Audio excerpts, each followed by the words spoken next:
So today we're making spaghetti bolognese.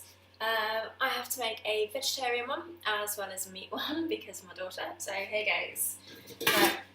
We use a little pan for the veggie one. I'm using 4 minutes from the freezer. Pop it into the pan.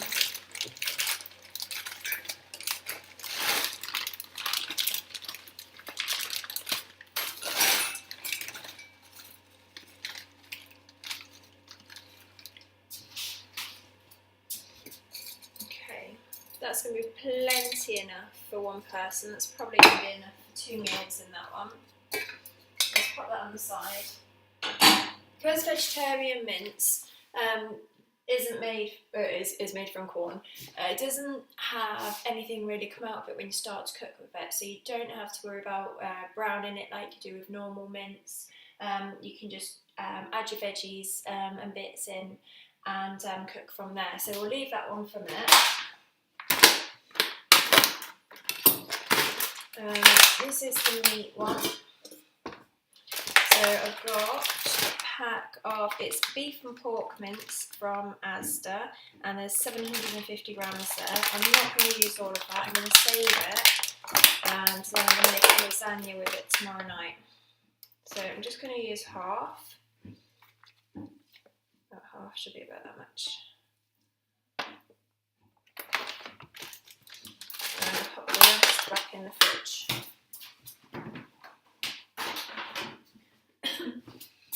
Okay, so there's that much.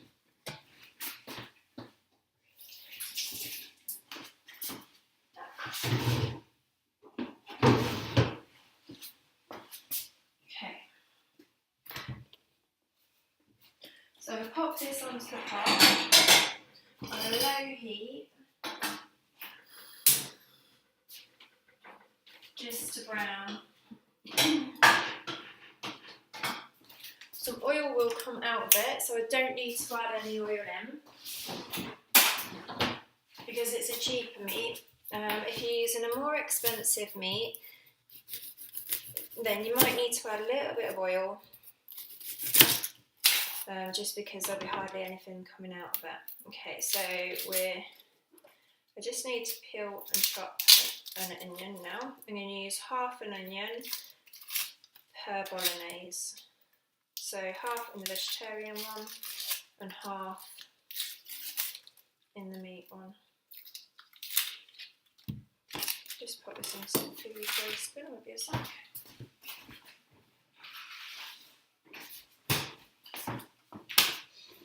Okay, so I've peeled the onion, sliced it down the middle, turn it on its side, and I find it easier, so I can do it that way so I can show you.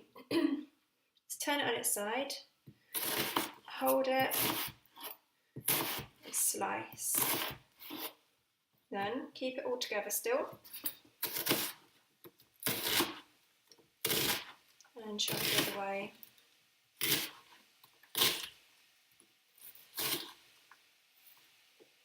Okay. And you've got your little chunks of onion. Just give the meat a little bit of stir. As well, with it being mince, you don't want it to block itself all up together. So let me just put this in the vegetarian one. Keep stirring it to break the meat down into the little pieces that it's supposed to be.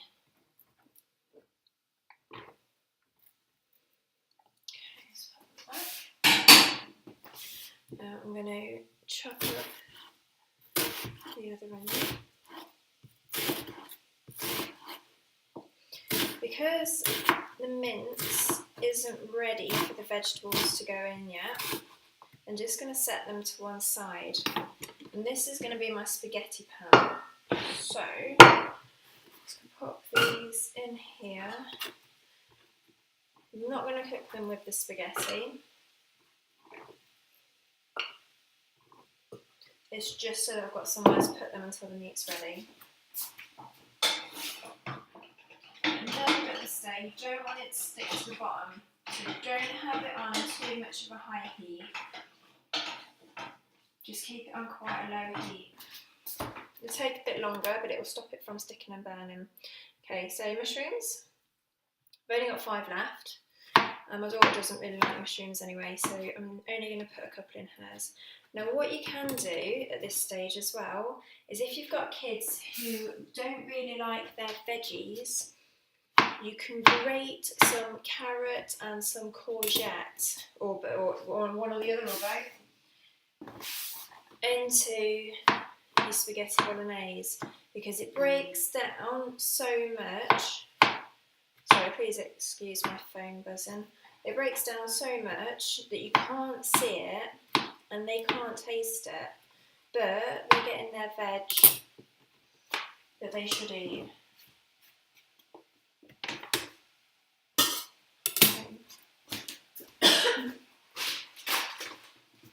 My eyes are stinging. Okay.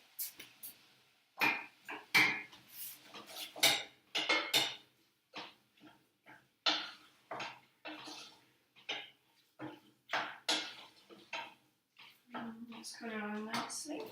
I haven't got any garlic left. I ran out. So I'm going to use this. I have never used garlic powder in spaghetti bolognese before. I bought it a while ago for a recipe and I've never used it since. So let's see how it goes. We pop a bit of this into the vegetarian one. I like it feeling really, really garlicky, and my other half absolutely hates that. He can taste even the tiniest bit of garlic, but because I have so much garlic in everything, I can't taste it. So I put loads more in. It's really good for you, so it's okay. Okay, there's next to no fat coming out of this, which is really good.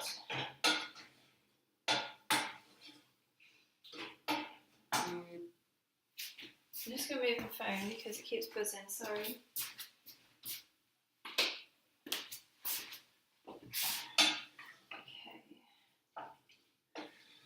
That's almost totally browned, so it's almost ready for the other bits and bobs to go in.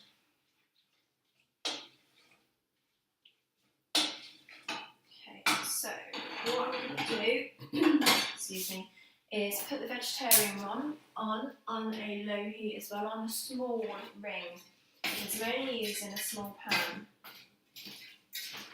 And if you use a small pan on a big ring, then you lose a lot of the heat. So put the pans on the rings that are the right size for them. This one's a bit bigger, so it is on a big ring.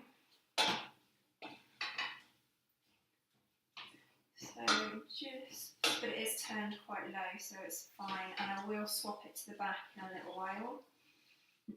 Right, so this meat is now totally browned. And if you can see, there we go. It's all brown. And there's only a teensy bit of liquid that's come out of it. Now, if there's quite a lot of liquid, and it's not fatty liquid either, if there's quite a lot of liquid and it's fatty liquid, you can drain it off. So you put the saucepan lid on and you use the little holes inside of it to drain it into a cup. You can then, when it cools down a little bit, skim the fat off the top and then pour the meat juices back in. Okay, so remember I put my onions and, I can't get this right, there we go. Can you see? Onion, there we are, good lighting. Onions and garlic in this pan. The little black dots in that saucepan, it's not dirt. I tried cooking popcorn in a saucepan because I don't have a microwave, and the whole lot just stuck to the bottom. So for the past probably 6 months, I scrubbed this pan every single day to try and get all the bits out of it. I've tried bicarbonate of soda and just leaving it. I've tried bicarb and water and heating it up. Tried everything and nothing is getting those black bits out. So I'm not scummy, it's not dirt, it's just burnt popcorn. Okay, so I've put my onions and mushrooms in. And I put my garlic powder in, hopefully this tastes nice. I'm assuming I'm not going to need any salt actually if I put this in, because stuff like this always sits stuck at the bottom. Yeah, that's better. The steam's getting in the hole. There you go, loads of garlic powder, hopefully that'll be nice. This back in there. I'm going to put the salt away actually, because I've used garlic powder, so I'm not going to use any salt. Okay, so give it a stir around.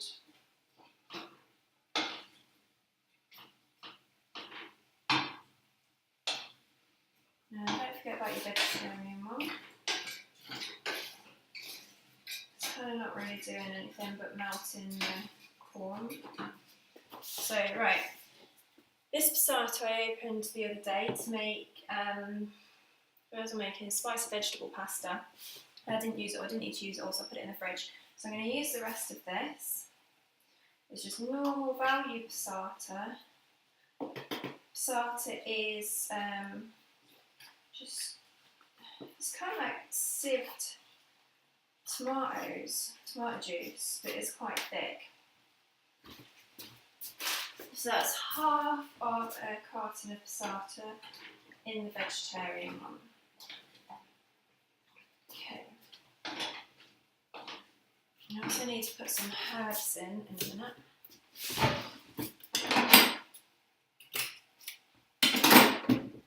That one.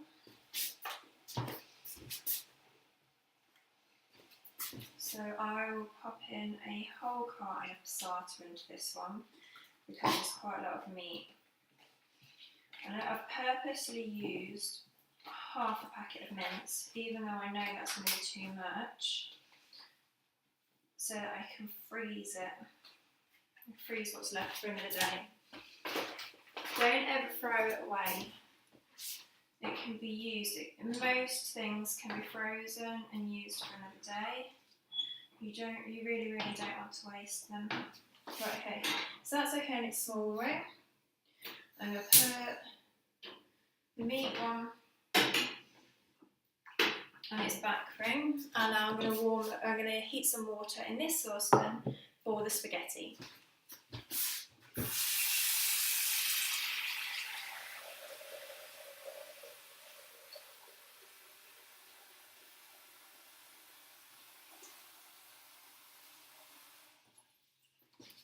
So I've got 1.5 litres of cold water in this, and I'm putting it on the largest ring on the pot. So I'm going to pop the lid on in a sec, and I'm going to leave that to simmer, and then as soon as it's boiling, I'll come back. I'm just going to pause you for a while. Okay, so I just remembered, sorry, that I forgot to put the herbs in. So we have got, the way you know which herbs to use is smell them. Now that sounds a bit weird, you go around sniffing herbs, but smell them and see if it smells like the type of food you're trying to cook. So if you're trying to cook a curry, you get your cumin, and you smell it and it smells like curry, so you know that's the right herb to use, the right spice to use. Got thyme. Thyme is has a very earthy smell, and that goes really well in Italian food. So put just a little sprinkle in there, probably about half a teaspoon to a teaspoon. Basil goes really well, but I tend to prefer fresh basil if I'm cooking Italian food. So basil goes really well with anything tomato. So put my thyme in. I've not got any fresh basil, and I've not even got any dried basil, unfortunately, so I'm not going to put those in. Let's see if I've got anything else that will go with Italian food. You can actually get Italian herbs if you want to. No, sage doesn't smell right for this kind of thing.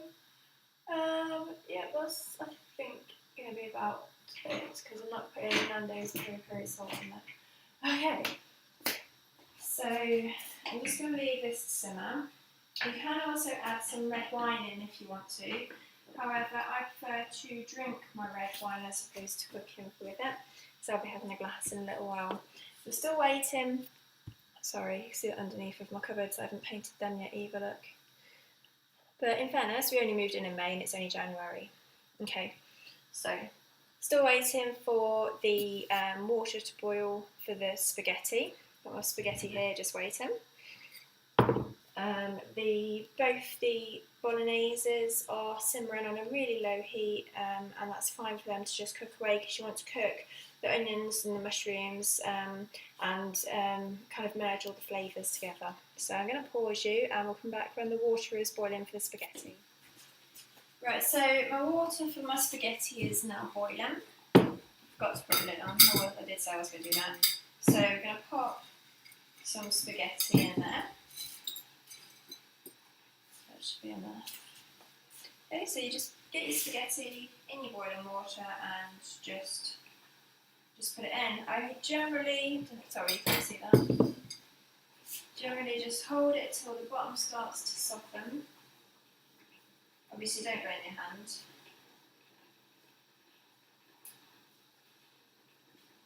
Just pop it into the water.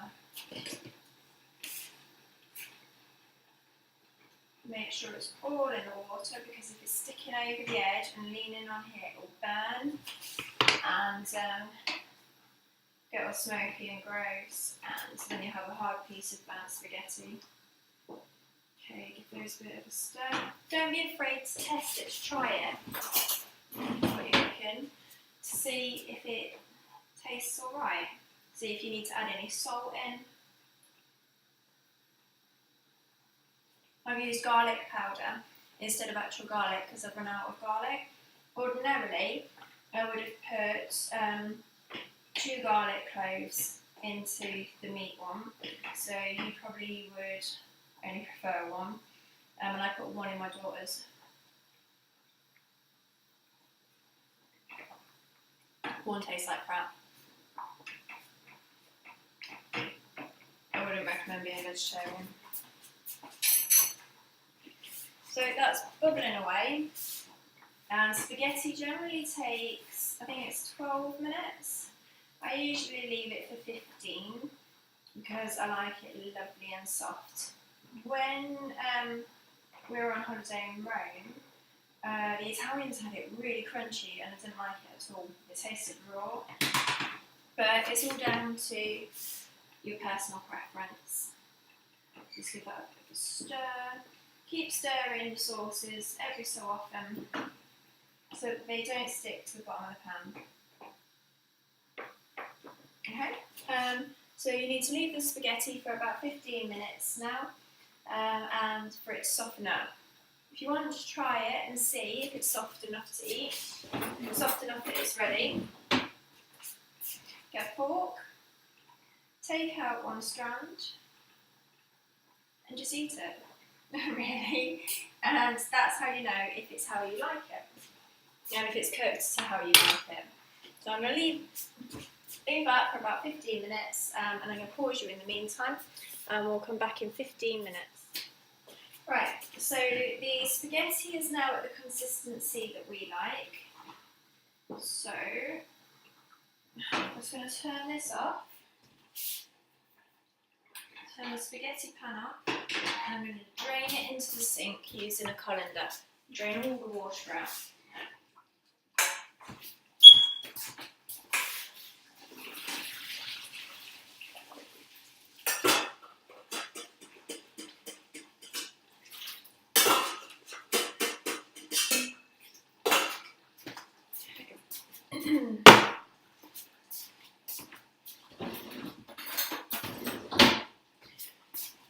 So serve it.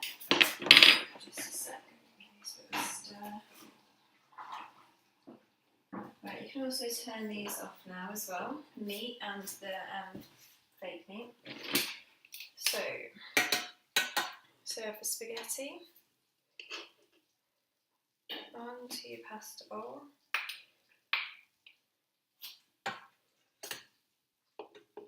Depends on how much you want, obviously.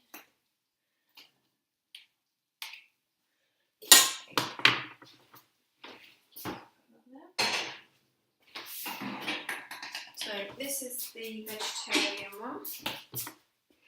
Okay, get the camera angle right.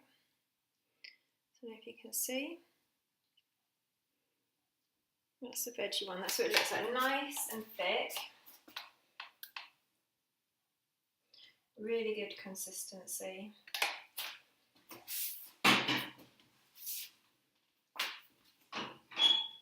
Same as the meat one. The meat one is a little bit thinner.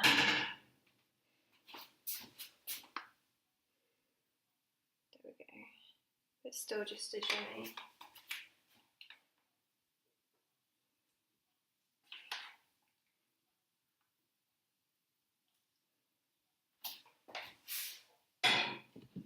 There you go.